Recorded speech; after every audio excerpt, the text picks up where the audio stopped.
Part 2. The Nature of Wealth. Chapter 9. Value of General or Particular Things. Value has, of course, its origin in the feeling of desire. But the only measure of desire it can afford is akin to the rough and ready way of measuring sorrow which was proposed at a funeral by the man who said, "I am sorry for the widow to the amount of $5. How much are the rest of you sorry? Now, what value determines is not how much a thing is desired, but how much anyone is willing to give for it. Not desire in itself, but the desire to possess, accompanied by the ability and willingness to give in return. Thus it is that there is no measure of value save competition or the higgling of the market, a matter that might be worth the consideration of those amiable reformers who so lightly propose to abolish competition. It is never the amount of labor that has been inserted in bringing a thing into being that determines its value, but always the amount of labor that will be rendered in exchange for it. Nevertheless, we properly speak of the value of certain things as being determined by their cost of production. But the cost of production that we thus refer to is not the expenditure of labor that has taken place in producing the thing itself, but the expenditure of labor that would now be required to produce a similar thing, not what the thing itself has cost, but what such a thing would now cost. The desire to obtain, which renders men willing to undergo exertion, is, save in rare cases, not the desire for an identical thing, but the desire for a similar thing. Thus, a desire for wheat is not the desire for certain particular grains of wheat, but the desire for wheat generally, or wheat of a certain kind. Thus, the point of equation between desire and satisfaction, or as we usually say, between demand and supply, tends in the case of things that can be produced by labor to the cost of production. That is to say, not what the production of the thing has cost, but the present cost of producing a similar thing. Desire remaining, whatever increases the amount of labor that must be expended to obtain similar things by making them, will thus tend to increase the value of existing things, and whatever tends to decrease the cost of obtaining similar things by making them will tend to decrease the value of existing things. But there are some cases in which the desire for a product of labor is not a desire for a similar thing, but for a particular and identical thing. Thus, when that great genius and great toady, Sir Walter Scott, carried off a wine glass from which George IV had drunk, it was to satisfy a desire for that particular glass which had been honored by the lips of royalty. Where such a desire is felt by only one person or one economic unit, as where I or my family may value a chair or table or books which once belonged to someone we loved, our valuation does not affect its economic or exchange value, except perhaps as it might make us loath to part with it at its true exchange value. But where more than one person has this desire, which is the case where the possession of a particular article comes to gratify ostentation, it acquires an exchange value which is not limited by the cost of producing a similar thing. Thus, an original picture by a dead master, or an original copy of an old edition of a book, which identically cannot now be produced by any amount of exertion, may have a value not limited by the cost of production. And this may rise to any height to which sentiment or ostentation may carry desire. The cases I have here taken to illustrate the principle have but small practical application, though they are continually called to attention, and any theory of value must include them. But the principle itself has the widest and most important applications, which steadily increase in importance with the growth of civilization. The value that attaches to land with the growth of civilization is an example of the same principle that governs in the case of a picture by Raphael or Rubens. Land, which in the economic sense includes all the natural opportunities of life, has no cost of production. It was here before man came, and will be here so far as we can see, after he has gone. It is not produced. It was created. And it was created and still exists in such abundance as even now far to exceed the disposition and power of mankind to use it. Land as land, or land generally, the natural elements necessary to human life and production, has no more value than air as air.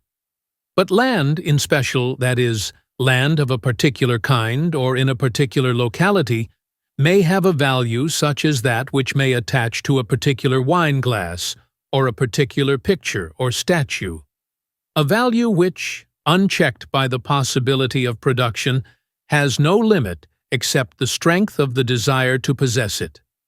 This attaching of value to land in special, that is to say, land in particular localities with respect to population, is not merely a most striking feature in the progress of modern civilization, but it is, as I shall hereafter show, the consequence of civilization, lying entirely within the natural order, and furnishing perhaps the most conclusive proof that the intent of that order is the equality of men. Where land is monopolized and the resort of population to unmonopolized landed is shut out either by legal restriction or social conditions, then the desire to use particular land may be based upon the desire to use land generally, or land the natural element. And its strength, measured in the only way in which we can measure the strength of the desire, the willingness to undergo toil and trouble for its gratification, may become, when pushed to full expression, nothing less than the strength of the desire for life itself. For land is the indispensable prerequisite to life, and all that a man hath he will give for his life. But in every case, the value of land, consisting in the amount of exertion that can be commanded from those who desire to use it, by those who have the power of giving or refusing consent to its use, is in the nature of an obligation to render service, rather than in that of an exchange of service. Chapter 10. The Two Sources of Value. We now come to a point of much importance, for it is from the failure to note what I wish in this chapter to point out that the confusions that have so perplexed the terms of value and wealth in the study of political economy have arisen. It is usually, if not indeed invariably, assumed in all standard economic works that the conversion of labor power through exertion into services or wealth is the only way in which value originates. Yet what we have already seen is enough to show us that this cannot be so. It is not the exertion that a thing has cost in past time that gives it value, but the exertion that its possession will, in future time, dispense with. Thus, value may be created by mere agreement to render exertion, or by the imposition of such obstacles to the satisfaction of desire as will necessitate a greater exertion for the attainment of the satisfaction. In the same way, the value of some things may be increased, or sometimes perhaps produced, without the production of real wealth, or even by the destruction of real wealth. For instance, I with another may agree to exchange, but consummate in the present but one side of the full exchange, substituting for the other side an agreement or obligation to complete it in the future. That is to say, I may give or receive things having present value in return for an obligation to render labor or the results or representatives of labor at some future time.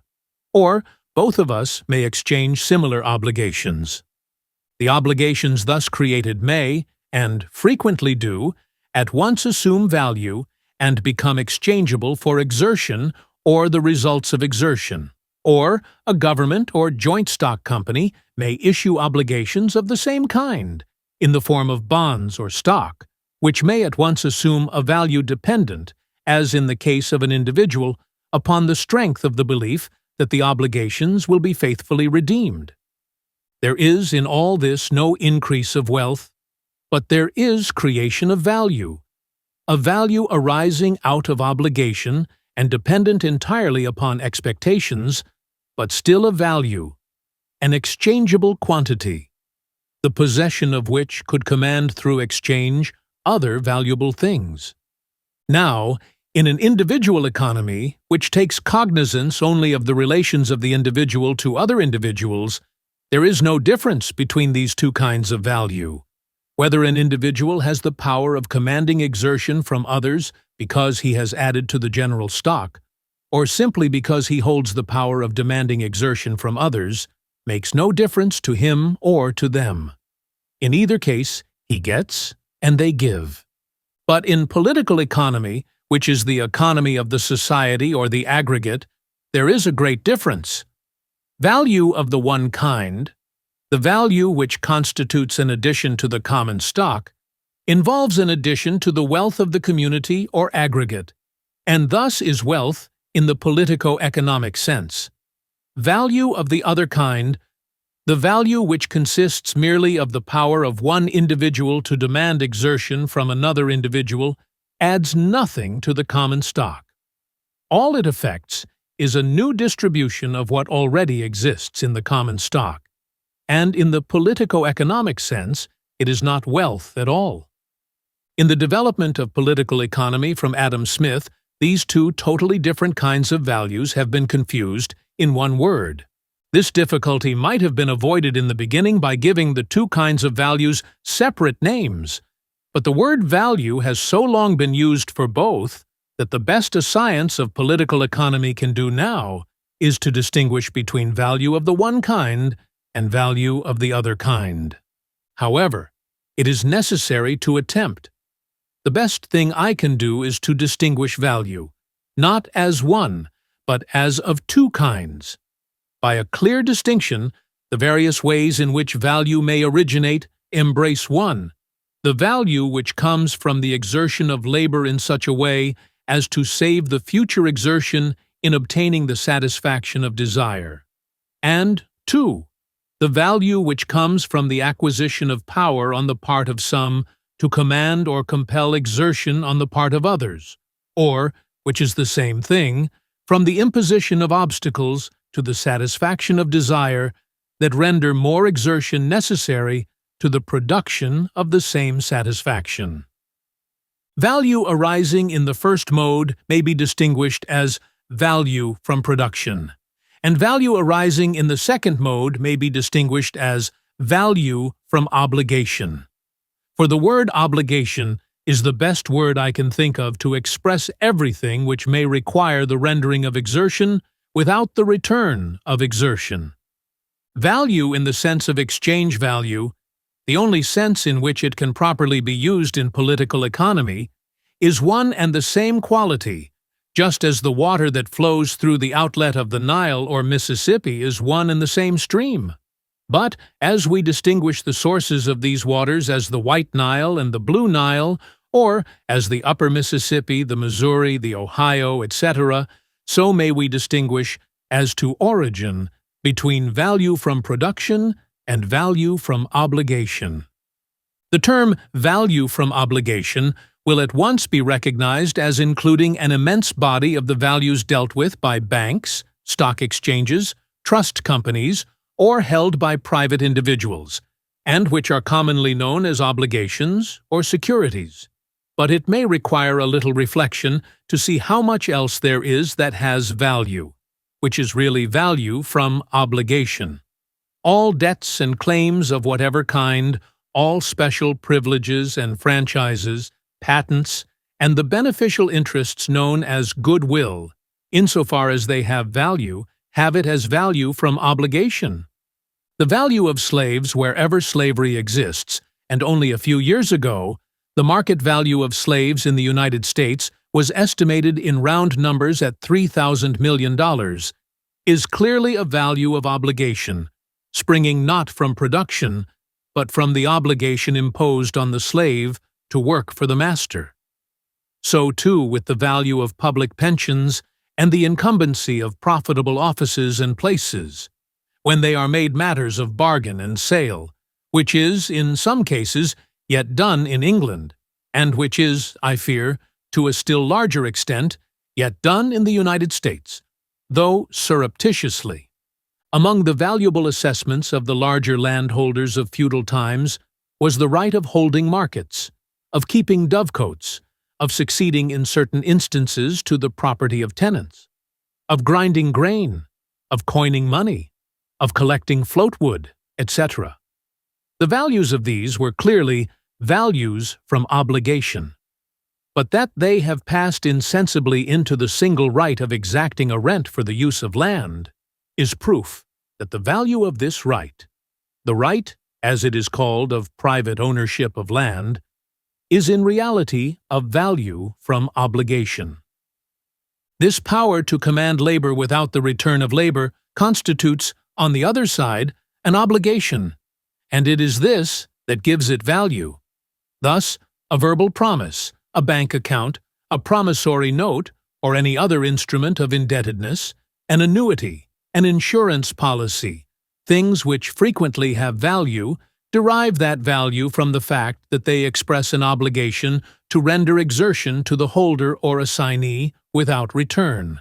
Thus, value may be increased sometimes even by the destruction of valuable things, as the Dutch East India Company kept up the value of spices in Europe by destroying great quantities of spices in the islands where they grew.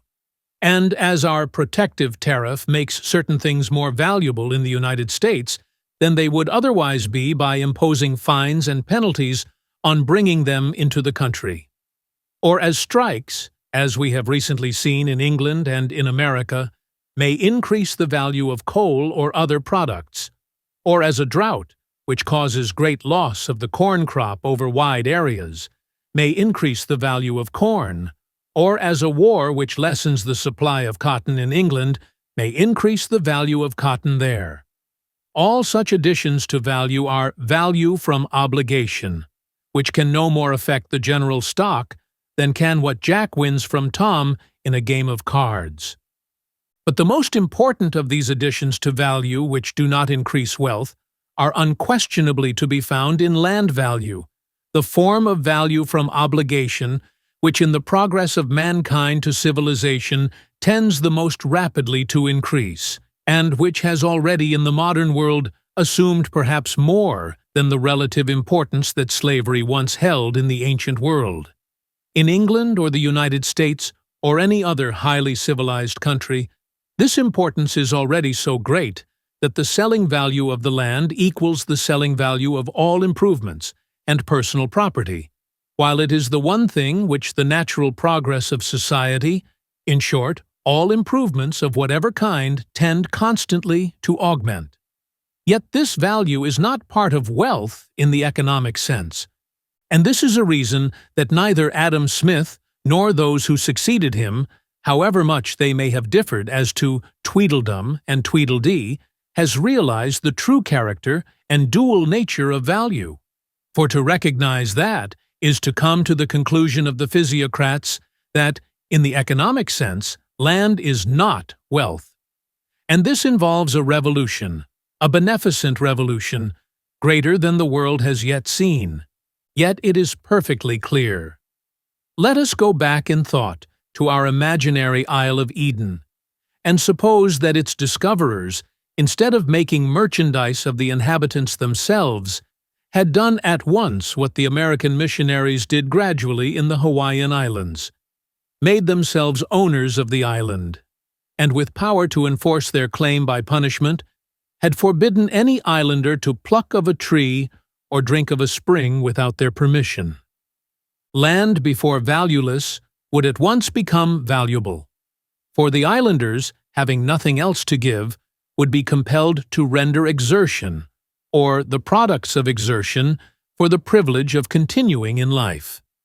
The value of the thing is just what you can get for it, is a saying current among men who have never bothered their heads with political economy, which concisely expresses the conception of value. A thing has no value if nothing can be got in exchange for it, and it has value when, so long as, and to the degree that, it may be exchanged for some other thing or things. But all things having value cannot be exchanged for all other things having value. I could not, for instance, exchange $1 million worth of cheesecakes for a building worth $1 million. What then is the one thing for which all things having value must directly or indirectly exchange? We are apt to ignore that question because we habitually think of value in terms of money, which serves us as a flux for the exchange of all values. But if we press the question, we see that everything having value must ultimately be exchangeable into human exertion, and that it is in this that its value consists. There are some valuable things that cannot readily be exchanged for exertion, such as an equatorial telescope, a locomotive, a steamship, a promissory note or bond of large amount, or a banknote or greenback of high denomination, but they derive their value from the fact that they can be exchanged for things that can, in turn, be exchanged for exertion. Money itself derives its power of serving as a medium or flux of exchanges from the fact that it is, of all things, that which is most readily exchangeable for exertion, and it utterly loses value when it ceases to be exchangeable for exertion. This we have seen in the United States in the case of the continental currency, in the case of the notes of broken state banks, and in the case of the Confederate currency. Thus value ends as it begins, with the power of commanding exertion, and is always measured by that power. Value in the economic sense is not a mere relation of exchangeability between valuable things, which, save relatively, as between one particular thing and another particular thing, can neither increase nor diminish. The real relation of value is with human exertion, or rather, with the toil and trouble that are the inseparable adjuncts of exertion, and the true and absolute value of anything, that which makes it comparable with that of any or all other things in all times and places, is the difficulty or ease of acquiring it. That is of high value, which is hard to get. That is of low value, which is easy to get. While that which may be had without exertion, and that which no one will undergo exertion to get, has no value at all. Cheapness or low value means that the satisfactions of desire may be obtained with little effort. Dearness or high value means that they can be obtained only with much effort. Thus, there may be a general increase or decrease of value as clearly and as truly as there may be a general scarcity or a general abundance. The recognition of this simple theory of value will enable us, as we proceed, to clear up, with ease and certainty, many points which have perplexed the economists who have ignored it, and are to their students stumbling blocks, which make them doubt whether any real science of political economy is possible. In its light, all the complex phenomena of value and exchange become clear, and are seen to be but illustrations of that fundamental law of the human mind, which impels men to seek the gratification of their desires with the least exertion. Whatever increases the obstacles, natural or artificial, to the gratification of desire on the part of the ultimate users or consumers of things, thus compelling them to expend more exertion or undergo more toil and trouble to obtain those things, increases their value. Whatever lessens the exertion that must be expended decreases value. Thus, wars, tariffs, pirates, public insecurity, monopolies, taxes, and restrictions of all kinds, which render more difficult the satisfaction of the desire for certain things, increase their value, and discoveries, inventions, and improvements, which lessen the exertion required for bringing things to the satisfaction of desire, lessen their value. Here we may see at once the clear solution of the question which has perplexed and still perplexes many minds. The question whether the artificial increase of values by governmental restriction is or is not in the interest of the community. When we regard value as a simple relation of exchangeability between exchangeable things, there may seem room for debate, but when we see that its relation is to the toil and trouble which must be undergone by ultimate users in the satisfaction of desire, there is no room for debate. Scarcity may be, at times, to the relative interest of the few, but abundance is always to the general interest. Chapter 11. The Meaning of Wealth in Political Economy. We are now in a position to fix the meaning of wealth as an economic term. The confusion into which, after more than 100 years of cultivation, the teaching of political economy has fallen as to the meaning of its principal term is clearly due to confusion as to the meaning of the term value. The scholastic development of political economy since Adam Smith has tended to cover up the vital distinction between the two sources of value in exchange, that originating in the storing up of labor, and that originating in what I have called obligation, the power, often devoid of moral right, to compel the expenditure of labor. This is the condition in which the orthodox political economy now is. It has not only not discovered what its principal term, wealth in the economic sense, really is, but it has so confounded other terms as to give little light on the search. Value from production, which is the only kind of value that gives wealth, consists in the application of labor in the production of wealth, which adds to the common stock of wealth. Wealth, therefore, in political economy consists in natural products so secured, moved, combined, or altered by human labor as to fit them for human satisfaction. Value from obligation, on the other hand, though a most important element of value, does not result in an increase in the common stock, or in the production of wealth. It has nothing whatever to do with the production of wealth, but only with the distribution of wealth, and its proper place is under that heading. As there is a reason for everything, in the mental world as truly as in the physical world, so there is a reason for the disposition to include in the term wealth everything that has value, without regard to the origin of that value. It springs at bottom from the desire on the part of those who dominate the accredited organs of education and opinion, who, wherever there is inequality in the distribution of wealth, are necessarily the wealthy class, to give to the mere legal right of property the same moral sanction that justly attaches to the natural right of property, or, at the very least, to ignore anything that would show that the recognition of a legal right may involve the denial of a moral right. As the defenders of chattel slavery, and those who did not wish to offend the slave power, not long since dominant in the United States, were obliged to stop their examination of ownership with purchase, assuming that the purchase of a slave carried with it the same right of ownership as did the purchase of a mule or of a bale of cotton. So those who would defend the industrial slavery of today are obliged to stop their examination of the nature of wealth with value, assuming that everything that has value is therefore wealth, thus involving themselves and leaving their students in a fog of confusion as to the nature of the thing whose laws they profess to examine. As commonly used, the word wealth, when applied to the possessions of an individual, includes all purchasing power and is indeed in most cases synonymous with exchange value.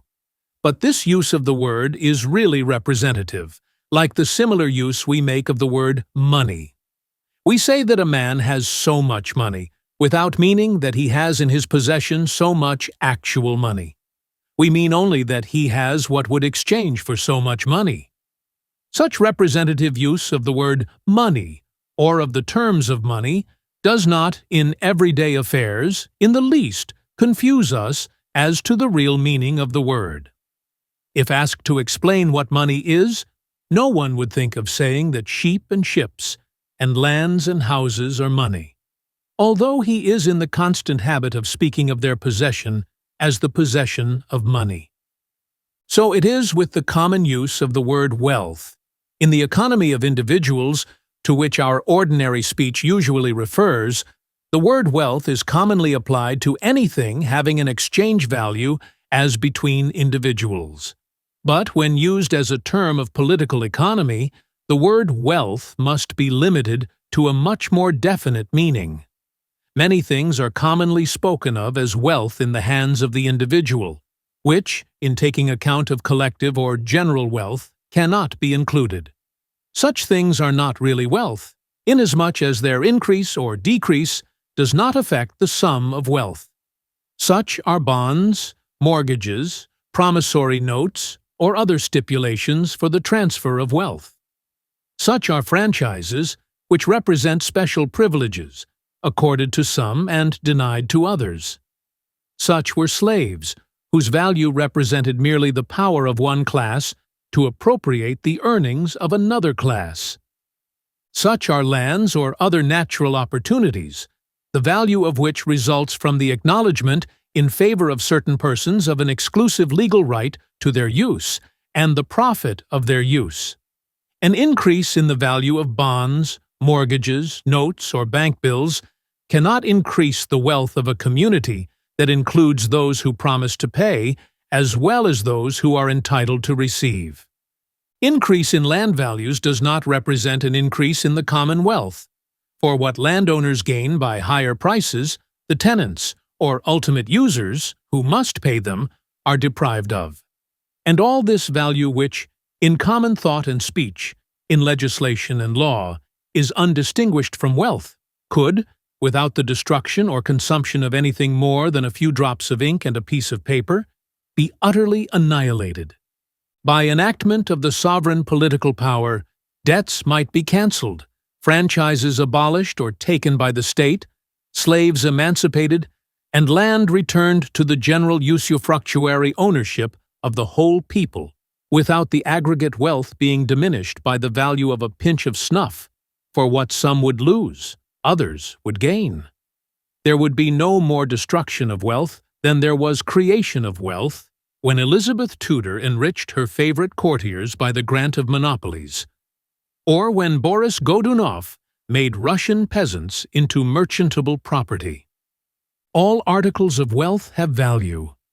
If they lose value, they cease to be wealth.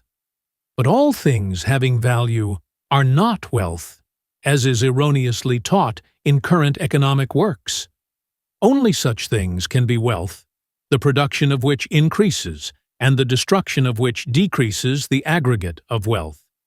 If we consider what these things are and what their nature is, we shall have no difficulty in defining wealth.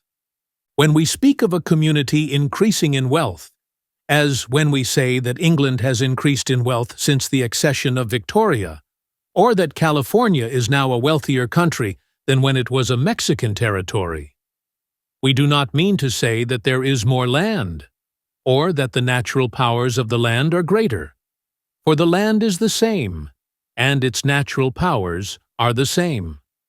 Nor yet do we mean that there are more people in the same area, for when we wish to express that idea, we speak of an increase of population.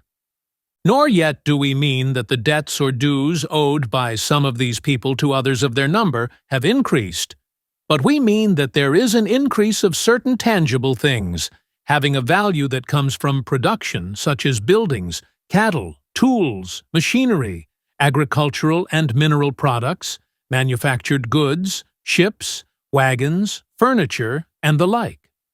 The increase of such things is an increase of wealth.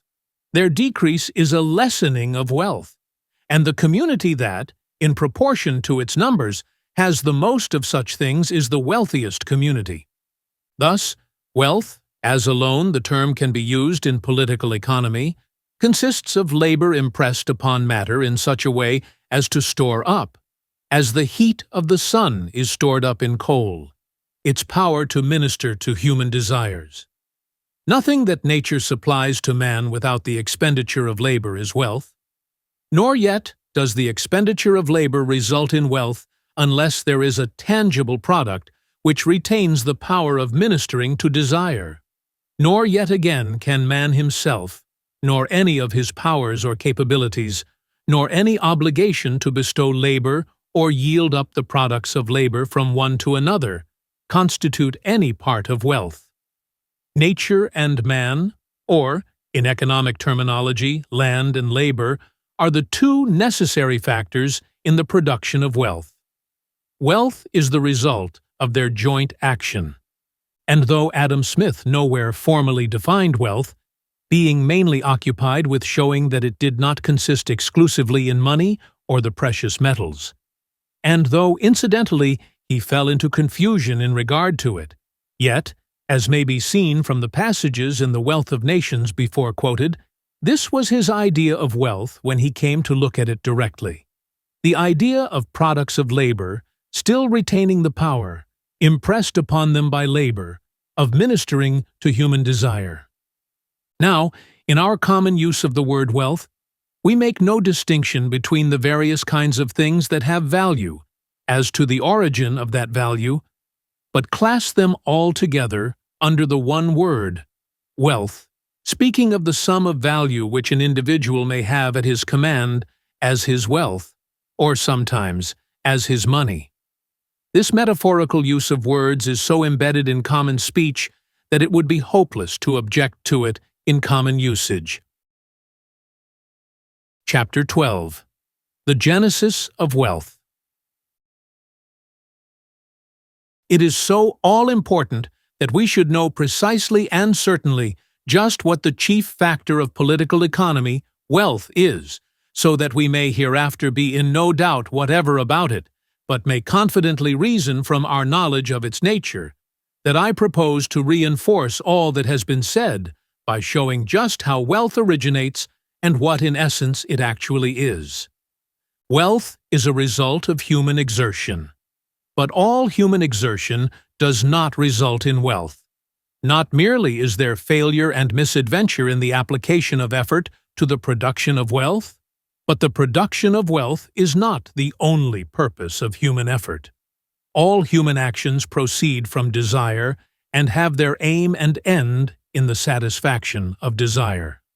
But if we consider those actions of man which aim at material satisfactions, we see that there is a distinction as to the way in which satisfaction is sought.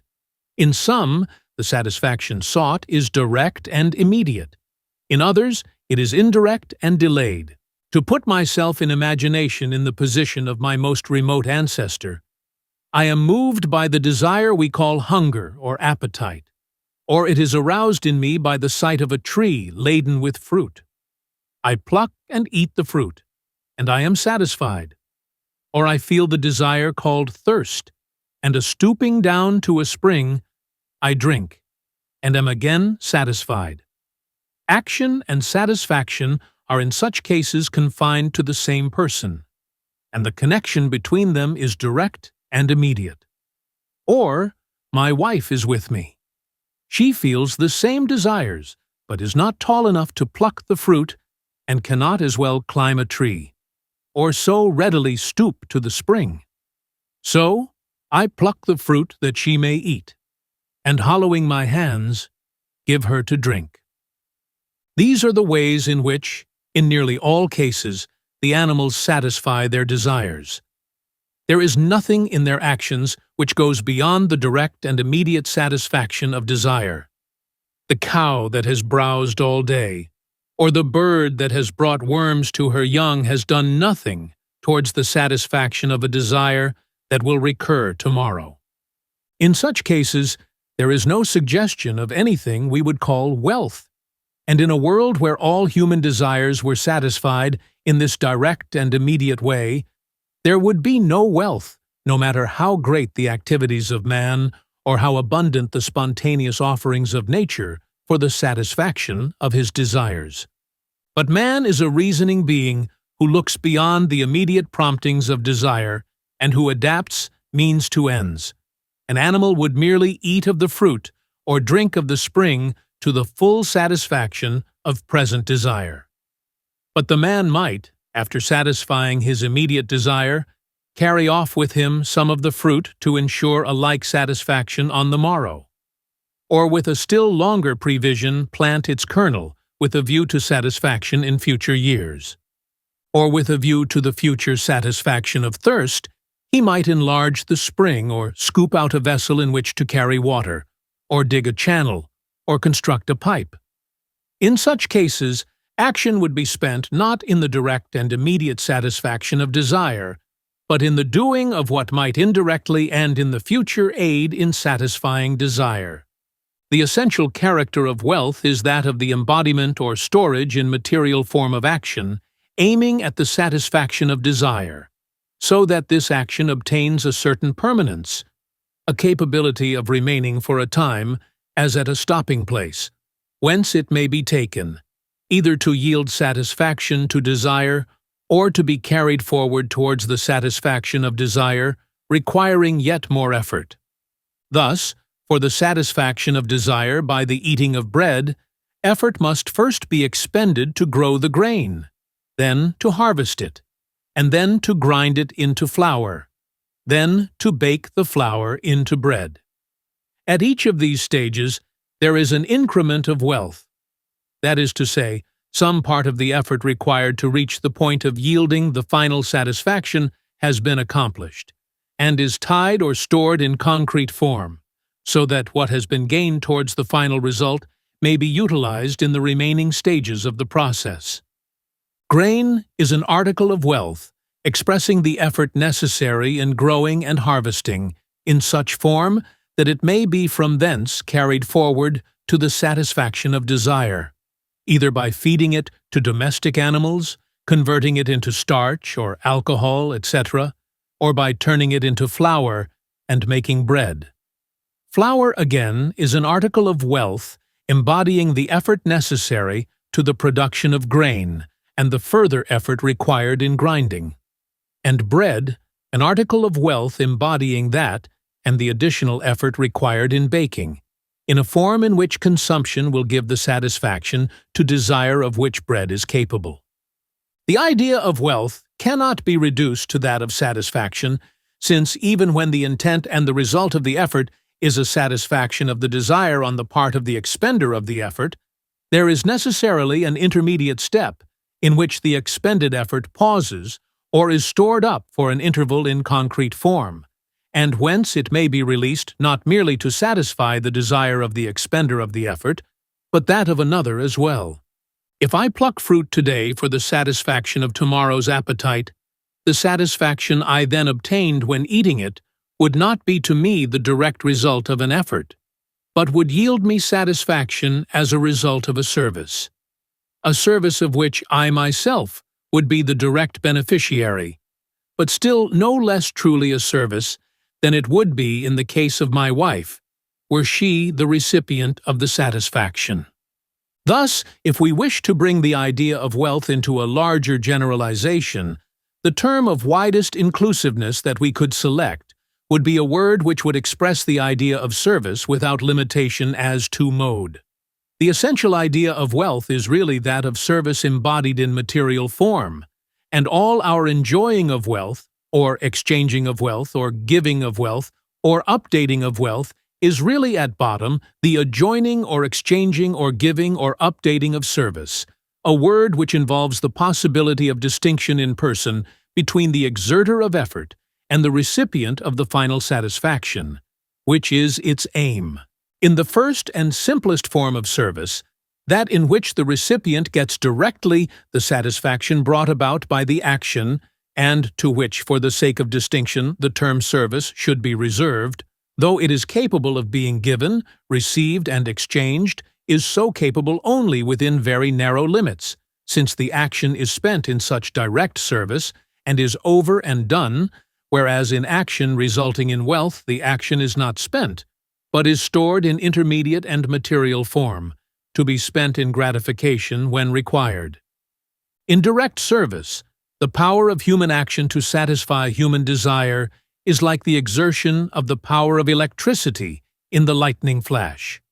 But in indirect service, through the medium of wealth, the action remains unused for a time in readily exchangeable form, whence it may be called forth for use, as the power of electricity remains in transportable and exchangeable form in the storage battery. I may black your boots with the understanding that you shall in return shave my face, or gratify you by telling a story on condition that you shall gratify me by singing a song, and the possibilities of such exchange may be somewhat widened by the understanding that though I black your boots, or tell you the story today, you may give me the shave, or sing the song at a future time, and do this either for me or for anyone whom I may present to receive in my place the promised service. But manifestly, the exchange of services that may take place in that way is as nothing compared with the exchange that becomes possible when service is embodied in concrete form and wealth and may be passed from hand to hand, and used at will in the satisfaction of desire. By this transmutation of labor into wealth, the exchange even of such services as cannot be transmuted into wealth, since they must be rendered directly to the person, is much facilitated. I desire, for instance, such service from another as the carrying of a bag or message, or the conveyance of myself and my luggage from one place to another by cab or train. There is no equivalent service on my part desired by those whose services I wish, but, by the intervention of wealth, the satisfaction of desire on both sides becomes possible, and the exchange is completed there and then. Those from whom I obtain the service receiving from me some article of wealth, or representative of wealth which they can in turn exchange either for wealth or for direct services from others. It is thus, and only thus, that the great body of exchanges of direct services that take place in civilization becomes possible. Indeed, without wealth, it is difficult to see how men could avail themselves of one another's powers to a much greater extent than do the animals. For that, some animals exchange services. Whoever has watched monkeys reciprocally ridding each other of fleas must have realized. The essential idea of wealth being that of exertion impressed on matter, or the power of rendering services stored in concrete form. To talk of immaterial wealth, as some professed economists now talk, is as much a contradiction in terms as it would be to talk of square circles or triangular squares. Nothing can really be an object of wealth that is not tangible to the senses. Nor in the strictest sense of the term can wealth include any natural substance or form or power unmodified by man's exertion, nor any human power or capacity of exertion. To talk of natural wealth, or to talk of human skill, knowledge, or energy as included in wealth, is also a contradiction in terms.